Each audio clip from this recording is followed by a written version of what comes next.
please give a warm welcome to Dr. Mike Ritze.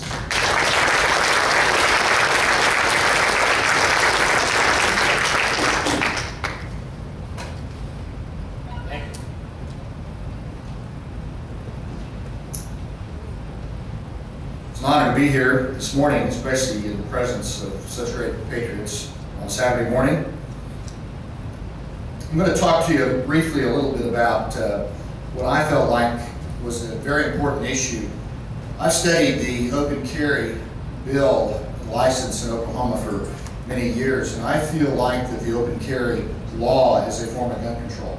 It's totally antithetical to the Second Amendment, the right to keep and bear arms.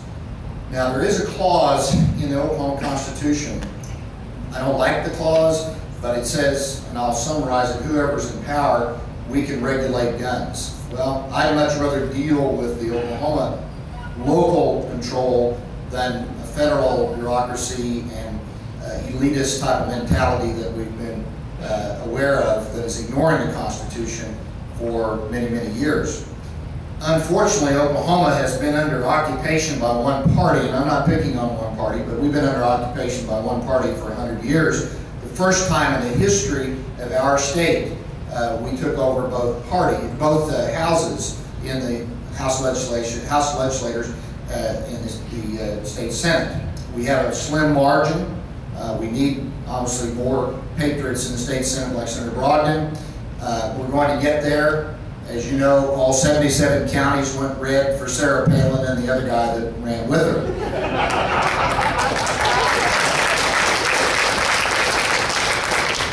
So after studying this, they told us as newly elected legislators, there's a lot of code terms in the legislature, and especially in what we call leadership, which is those that think they know more than the rest of us that's been on the outside in the real world for many years. But they told us you can write 8 bills, and so I said, well, gee, I got about 30 bills that I want to write, and I'm going to write them, and they're going to be there, and I'll have them in reserve, and that'll satisfy at least the 2 sessions that I'll serve in. Hopefully, with the next election cycle, get reelected to have more and more of them. But then they kind of said, well, we didn't mean for you to write those type of bills. And, there was kind of a hidden type of a code talk there. And so basically I wrote a bill. One of the first bills I wrote was House Bill 1414.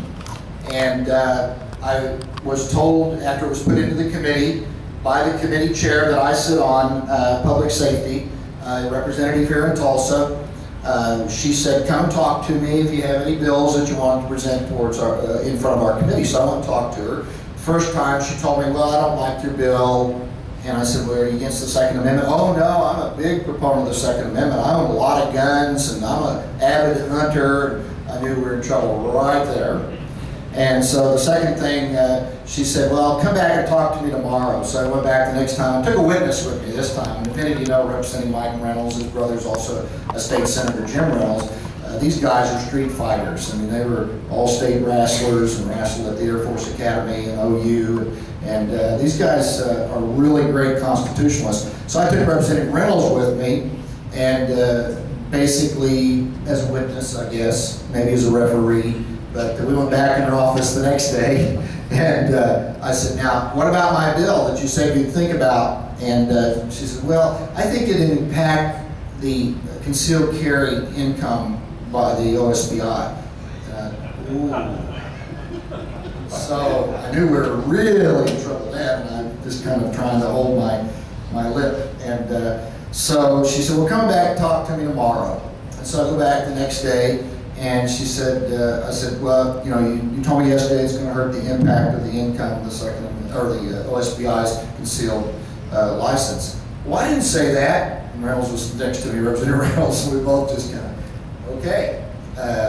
So anyway, she said, come back and talk to me tomorrow. So I went back the next day, and she yelled at me and kicked me out of her office. So the bill got held up. It's a really simple bill.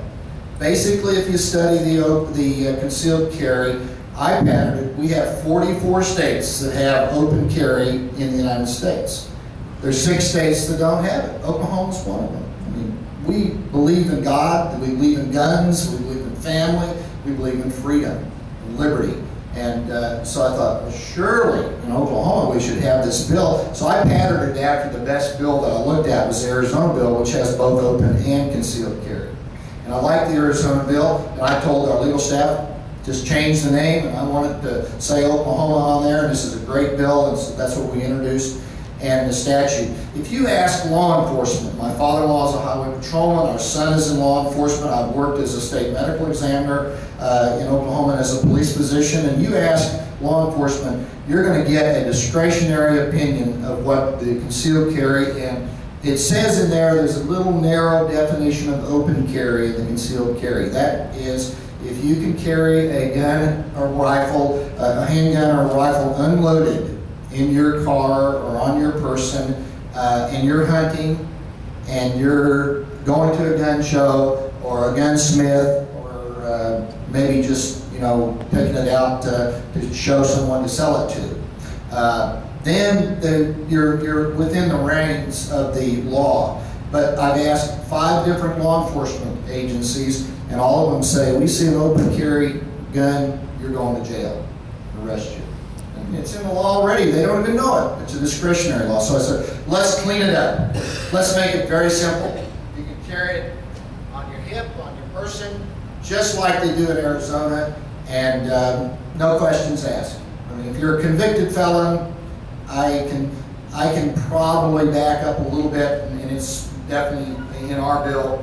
But it's very simple. I'm going to read it to you. It says, an act relating to the crimes and punishments amending the open carry law, the concealed carry law, 21 Oklahoma Statutes 2001, Section 1289. It basically relates to the Oklahoma Firearms Act of 1971, adding conditions that allow firearms to be carried in a certain manner, updating language, and providing an effective date. Where we changed the law, we took out one section to clarify the open carry in the concealed carry, and under paragraph 6 on page 2, we said when carried in a belt holster that is wholly or partially visible, or carried in a scabbard or case designed for carrying firearms that is wholly or partially visible. We took out some more sections, and basically it just says that you can carry it in your anywhere you want in public, with the exception that it's already in the concealed carry with the schools and certain public places that display that you can't have it. I don't agree with that, but we didn't want to take that on. The old saying is,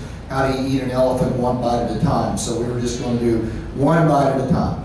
And this was a very plain, simple, common sense bill. It would not impact the OSBI's income for their concealed carry. And it's basically not impacted the Arizona law out there, which has both. And we look at Vermont and Alaska, and all of you are aware of, they don't even have any restrictions except for felons on their guns at all. And so that's basically what I want to talk to you about today. That I asked legal staff, give me an answer. What can I do? I've got less than 30 days to reintroduce the bill or to try to press the bill. And I asked you to contact the chairman of the Public Safety Committee. And I'm not going to mention her name, but anyway, if you want this bill to come out of that committee, it's locked up in that committee. It's still, and I'm not making a pun, but it's literally a live round. It is a live bill. The other opportunity, or the other alternative, is I could reintroduce the bill and just put it out there again and see what's going to happen with it. Or I could do a discharge petition, which is very difficult to do. And so those are the 3 things that I could do with that particular bill. But I felt like, as a staunch supporter of the Second Amendment, I had to do something like that, and to make sure that we could at least move forward and be, as was mentioned earlier, be proactive instead of reactive. The last thing I'm going to tell you about is a magazine that I started. Many of you are aware of it. It's called The New American. It's probably the best conservative constitutional magazine. I do not get any income from this or kickbacks. I put in several $1,000s to get it started, but every 2 weeks we have a Second Amendment section in there. And sometimes we dedicate the whole issue, usually once a year, to the Second Amendment. And I urge